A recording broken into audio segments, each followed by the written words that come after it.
Đức Huy có thể khiến bạn ngã ngửa người chỉ với một dòng bình luận trên Facebook, như cái cách anh tung cú sút bằng chân không thuận vào lưới Malaysia ở chung kết lượt đi AFF Cup 2018. Nhưng cũng có thể khiến bạn trầm ngâm ngợi khen, như cái cách anh đeo bám đối thủ bền bỉ đến khó chịu. Một cầu thủ không có điểm gì quá đặc biệt, nhưng nếu cất anh đi có khi biến thành sự lãng phí. Một chàng trai 23 tuổi không phải hạt nhân của đội bóng, nhưng thừa đủ khả năng để trở thành một vệ tinh xuất sắc, đủ sâu sắc để hiểu được giá trị của tập thể, sự công bằng của người thuyền trưởng và sẵn sàng tận hiến bất cứ khi nào được vào sân. Phạm Đức Huy là một người như thế. Chức vô địch AFF Cup là kết tinh sự cố gắng của tập thể mang tên Việt Nam. Đức Huy ở đó và mang theo một ý nghĩa nhất định. Cuộc trò chuyện dưới đây chính là nhờ Đức Huy nói lên một giá trị được duy trì và đẩy lên mức chuẩn mực đằng sau thành công của đội tuyển Việt Nam dưới thời huấn luyện viên Park Hang-seo. Đó là sự công bằng. Sự công bằng, phép thu phục lòng người của huấn luyện viên Park Hang-seo. Phóng viên: AFF Cup 2018 là chức vô địch đầu tiên của huấn luyện viên Park Hang-seo với bóng đá Việt Nam. Tập thể mà ông tạo dựng nên có niềm tin sắt đá vào chiến thắng và gần như không có bất cứ tì vết nào về sự mất đoàn kết. Từ U23 châu Á đến ASEAN và giờ là AFF Cup, Đức Huy đã dự cả 3 giải cùng huấn luyện viên Park. Và nghĩ sao về điều này? Phạm Đức Huy: huấn luyện viên Park Hang-seo đối xử với tất cả các cầu thủ rất hòa đồng và công bằng. Ông làm cho mọi người có cảm giác rất an tâm khi được đối xử công bằng, đặc biệt hơn, ngay bản thân các cầu thủ lên tập trung với nhau, tất cả mọi người đều hướng về một cái chung.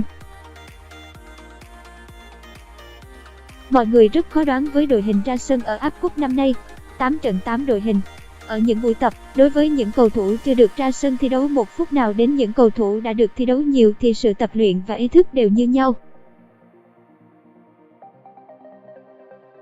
Đó là điều khiến các cầu thủ an tâm hơn, đó là một chi tiết về sự công bằng của thầy Park. Và có phải chính sự công bằng đó mới có thể giúp một huấn luyện viên để cả đội trưởng và đội phó trên băng ghế dự bị trong thời gian dài khi phong độ không tốt? Tôi nghĩ đấy mới là sự công bằng, vì không nhất thiết cứ là đội trưởng đang có phong độ đi xuống thì vẫn được dùng. Đó là sự công bằng. Ai cũng muốn phong độ tốt, không ai muốn phong độ trồi sụt để bị chỉ trích cả. Giống như Hà Đức Chinh, Anh Quyết, Xuân Trường cũng rất cố gắng. Với bóng đá, phong độ có thể khi lên khi xuống. Anh Quyết, Xuân Trường đã rất cố gắng nhưng có những thứ chưa đạt được hay do lý do sức khỏe nữa. Một lý do nữa là tùy từng trận đấu, tùy từng chiến thuật khác nhau mà huấn luyện viên dùng người. Mãi sau này anh Huy Hùng, kể cả bản thân tôi mãi cũng mới được dùng. Vì vậy, tùy từng đối thủ mà huấn luyện viên sử dụng người sao cho hợp lý. Tùy trận đấu, tùy đối thủ mà sử dụng, không chút thiên vị, không bị ảnh hưởng vì vị trí đội trưởng, đội phó. Thế nhưng, phải hiểu rằng, đội bầu anh Quyết và rất tôn trọng anh Quyết. Anh Quyết là người sống rất vì đồng đội, đàn anh xứng đáng. Công bằng tức đòi hỏi sự cân bằng và chịu áp lực liên tục. Vậy đã bao giờ huấn luyện viên Park Hang-seo mất bình tĩnh và chút giận dữ lên ai trong đội chưa? Có những tình huống thầy Park có thái độ quyết liệt chứ không phải tức giận. Thái độ đó truyền cảm hứng cho bọn em, đốc thúc thi đấu tốt hơn. Trong những trận đấu qua, thầy chưa tức giận bao giờ.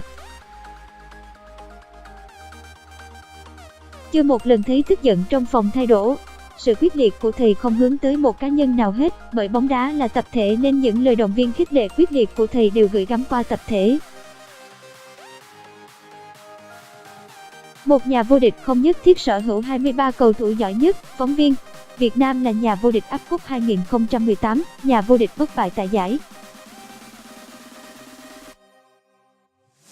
Đó là thành quả của sức mạnh tập thể, nhưng làm thế nào để những cầu thủ có tài năng, có cái tôi lại có thể gắn kết đến như vậy trên sân? Phạm Đức Huy: ở trong một tập thể có rất nhiều cá nhân, mỗi cá nhân có một tính cách khác nhau.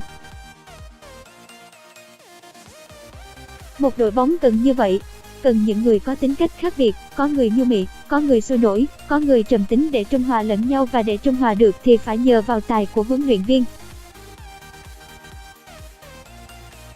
Trong tập thể có 23 cầu thủ nhưng không cần là người giỏi nhất, tôi nghĩ họ cần là những người hợp với triết lý của huấn luyện viên và hợp với tập thể, trung hòa được với nhau. Họ không cần phải là những người có năng lực giỏi tuyệt đối, tức là mỗi người có một màu sắc riêng, vai trò riêng trong một tập thể, và điều này được làm mẫu ngay từ các thầy trong BHL.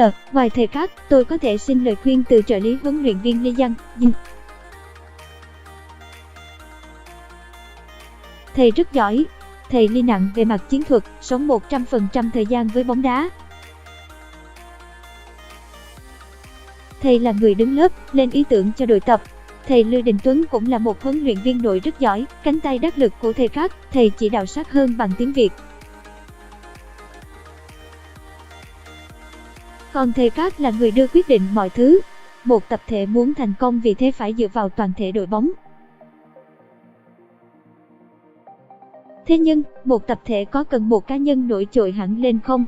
Như Quang Hải, cậu ấy vừa giành danh hiệu cầu thủ xuất sắc nhất AFF Cup 2018. Tất nhiên, trong mỗi đội bóng, luôn có vài nhân tố trụ chốt, nếu cứ bằng như nhau thì không được.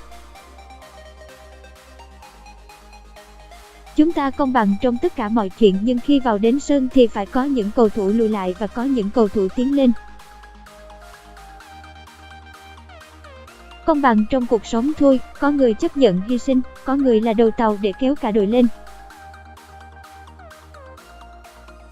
Có người kéo về chuyên môn, có người kéo về tinh thần. Với Quang Hải, cậu ấy như một hạt nhân trong đội tuyển.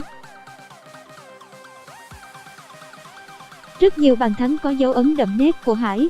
Cậu ấy có công rất lớn vào chiến thắng lần này. Hải chơi bóng rất kỹ thuật và đương nhiên được các cầu thủ đội bạn chăm sóc rất kỹ, thậm chí là phạm lỗi ác ý. Tôi nghĩ Hải rất thông minh khi bị phạm lỗi nhưng biết né đòn và không bị chấn thương nặng. Sự sợ hãi không có trong từ điển của học trò huấn luyện viên Park Hang-seo. Phóng viên: AFF Cup năm nay đội tuyển Việt Nam bất bại, nhưng có khi nào Đức Huy cảm thấy có chút sợ sệt và lo lắng trước các đối thủ hay chưa? Phạm Đức Huy. Thi đấu ở sân vận động Bukit Jalil, Malaysia là một trong những trận căng thẳng nhất kể từ khi tôi đi đá bóng. Hơn 80.000 cổ động viên của đội bạn, có những người cởi trần, đeo mặt nạ, đeo kính đen. Họ nhảy và đánh trống từ đầu đến cuối, thậm chí là trước trận. Sân vận động thì rất kín, xây cao, gió không vào được khiến cơ thể mình ì ạch vì không gian rất bí, không khí thì hơn 80. Không người thở ra hít vào. Hơn nữa mặt sân rất khó đá vì sân họ dùng cỏ lá gừng. Trước trận trời mưa nữa nên mình đá trong một thể trạng không hẳn là tốt nhất từ tinh thần đến sức khỏe.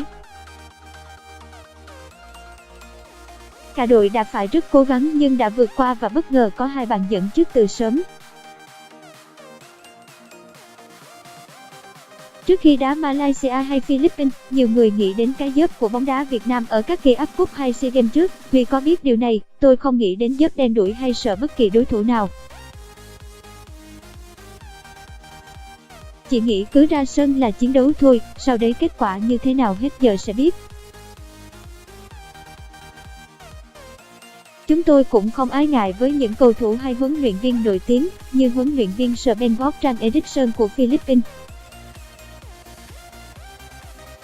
Khi đã vào trận, vào đến bán kết thì không cần biết họ là ai. Mình tôn trọng chứ không sợ họ. Thế nhưng, tôi cũng là người duy tâm. Ví dụ, trước mỗi trận đấu đầu giải, tôi đi một đôi tất thì các trận về sau vẫn sẽ đi đôi tất ấy để thi đấu. Cả giày cũng vậy. Vậy là cứ sau mỗi giải đấu, huấn luyện viên Park Hang-seo lại giúp các cậu trở thành những chàng trai không biết sợ hãi, thầy không nói đội thiếu gì. Thầy luôn dạy phải tự tin, không biết sợ hãi, tinh thần đoàn kết của Việt Nam cao nhất thế giới nên trong mọi trận đấu cả đội không biết sợ hãi là gì. Khi vào trận với tâm thế không biết sợ hãi thì còn sợ đối thủ nào nữa, giống như trận với Malaysia ở sân vận động Bukit Jalil. không sợ hãi. Tất cả các trận ở áp cúp này đều phải giữ tinh thần như vậy. Từ U23 châu Á, ASEAN, không phải cấp độ đội tuyển quốc gia nhưng là giải châu lục tầm cỡ. Tôi được thi đấu nhiều giải quốc tế lớn nhỏ nhiều nên tâm lý khá vững vàng khi gặp các đối thủ. Tôi đi theo huấn luyện viên Park Hang-seo từ giải đầu tiên. Có những thời điểm may mắn nhưng riêng về tinh thần thì không lúc nào các anh em trong đội thua kém bất kỳ ai, thậm chí có phần hơn. Cảm ơn Đức Huy với những trao đổi, người đời nghĩ 90, cầu thủ chỉ nghĩ 1-2. Phạm Đức Huy chia sẻ, anh và các đồng đội hoàn toàn thoải mái trong thời gian tham dự áp cúp 2018, không có nhiều áp lực và suy đoán như mọi người vẫn nghĩ. Chúng tôi suy nghĩ rất đơn giản, bình thường. Mọi người nghĩ sâu xa này kia nhưng cả đội thấy mọi thứ rất bình thường. Đôi trận hơi buồn nhưng mọi người vẫn thoải mái động viên nhau để đi lên, Đức Huy nói. Anh cũng cho biết, mỗi cầu thủ có cách để giải tỏa tinh thần khác nhau miễn sao có được tâm lý thi đấu tốt nhất khi ra sân. Đức Huy nói, tôi nghĩ mỗi người có một cách thả lỏng trước trận đấu. Tôi thì vẫn chơi game. Buổi sáng trước trận, tôi có thể chơi game cả buổi với Đỗ Hồng Dũng. Tôi thấy bình thường. Mỗi người một cách giải tỏa khác nhau, có người nói chuyện với người yêu, người gọi điện về nhà, người đọc truyện, đọc sách, người chơi game trên PlayStation, trên điện thoại hay nghe nhạc. Mỗi người một cách nhưng làm sao cho mình thoải mái nhất, thoải mái mới chơi được bóng.